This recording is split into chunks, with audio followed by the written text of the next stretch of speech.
Sinalakay ng PIDEA ang gilid ng Riles at isang residential area na pinamumugaran umano ng mga lulong sa droga.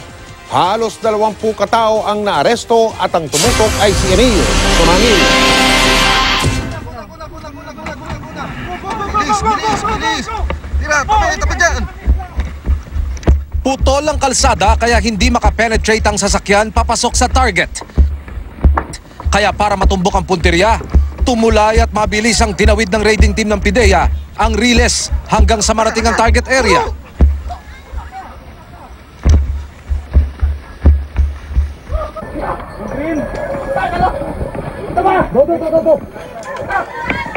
Bit-bit ang mga search warrant. Isa-isa nang hinalugog ang mga bahay na pinamumugaran umano ng mga lulong sa Shabu. 7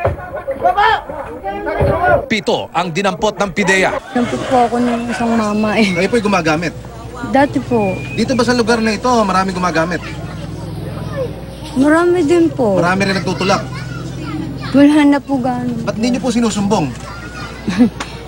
Po, bakit po? Po, Takot po ako. Ang tubero namang si Rodolfo, galit. Sa halip daw kasi na anak niya ang arestuhin, siya ang dinampot ng PIDEA. Tagal na po na ano? na ipakulong mo yun dahil malikot ho ang kamay. Pero hindi ko alam na nagsasabu. Kayo ho, nagamit ho ba kayo minsan, kuya? Nang ano no? Sabu ho.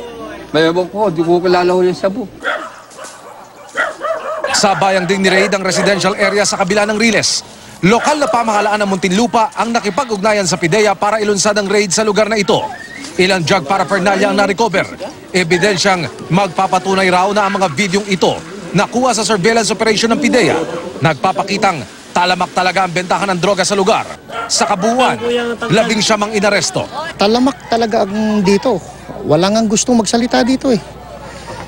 Meron naman kasi tayong provision sa batas na pag talagang may indicator na gumagamit sila ng illegal na droga, pwede natin silang ipetition sa korte para mag-rehab. Emil Sumangil nakatutok, 24 oras.